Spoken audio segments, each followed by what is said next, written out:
যে আমাদের যে ভাতা সেটা একজন প্রধানমন্ত্রীর ভাতার সাথে তুলনা করতে চাই না, একজন ড্রাইভার, একজন রিক্সা চালক তার সাথে আমরা তুলনা করতে চাই না। আমরা চাই আমাদের যে মেধা এবং আমরা যে পরিশ্রমটা দেই আমাদের সেই পারিশ্রমিকটাই আমাদেরকে দেওয়া হোক। আমাদের আপাতত কথা হচ্ছে আমাদের কেন্দ্রীয় কমিটি থেকে আমাদের দাবি যদি আজকে আমাদের প্রজ্ঞাপন না দেওয়া হয় আমরা এই রাজপথ ছাড়বো।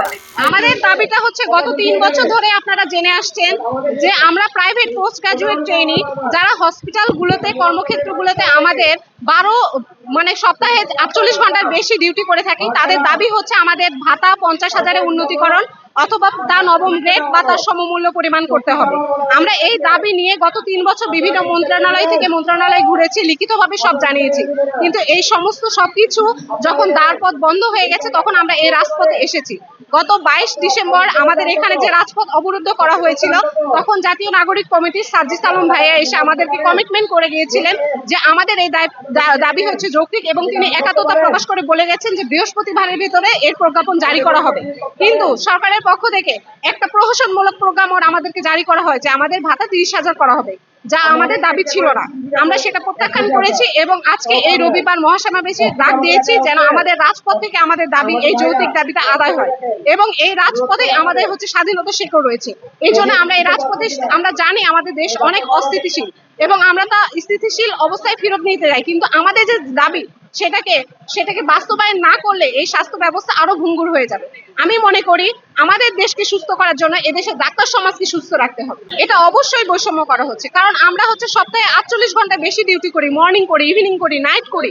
আমরা তো এটাই বলতে চাই যে আমাদের যে ভাতা সেটা একজন প্রধানমন্ত্রীর ভাতার সাথে তুলনা করতে চাই না, একজন ড্রাইভার, একজন রিক্সা চালক তার সাথে আমরা তুলনা করতে চাই না। আমরা চাই আমাদের যে মেধা এবং আমরা যে পরিশ্রমটা দেই আমাদের সেই পারিশ্রমিকটাই আমাদেরকে দেওয়া হোক।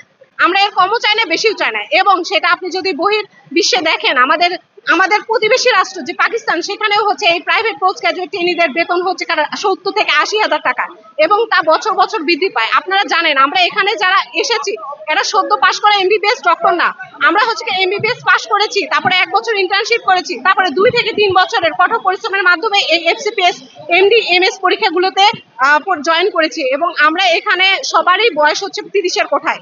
আমাদের সন্তান আছে, আমাদের সংসার আছে, আমাদের মা বাবাদের দেখতে হয়। কিভাবে একজন ডক্টর এই 20,000 টাকা দিয়ে যা 6 মাস পর পর দেওয়া হয় তার পরিবারকে চালাতে পারেন? আপনাদের কাছে এই কোশ্চেনটা আমার রয়ে গেল।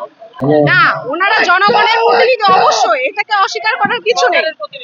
সরকারের প্রতিনিধি বলতে আমাদের এই সরকারটা কি একটা গণ অভ্যুত্থানের পরে আসা তো সরকার, একটা গণ অভ্যুত্থানে পড়েছে এবং এই গণ অভ্যুত্থানে তো সাজ্জিদ আলম ওনাদের ডাকেই তো সবাই এসেছিল, তো ওনারা সরকারের প্রতিনিধি কেন বলবো না?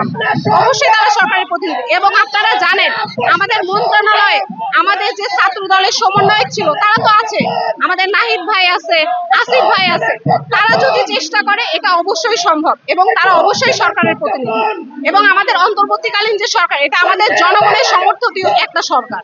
আমাদের আপাতত কথা হচ্ছে আমাদের কেন্দ্রীয় কমিটি থেকে আমাদের দাবি যদি আজকে আমাদের প্রজ্ঞাপন না দেওয়া হয় আমরা এই রাজপথ ছাড়বো। সর্বশেষ ডিসিশন আমাদেরকে জানানো হবে, সেটা আমাদের কেন্দ্রীয় কমিটি থেকে আপনাদের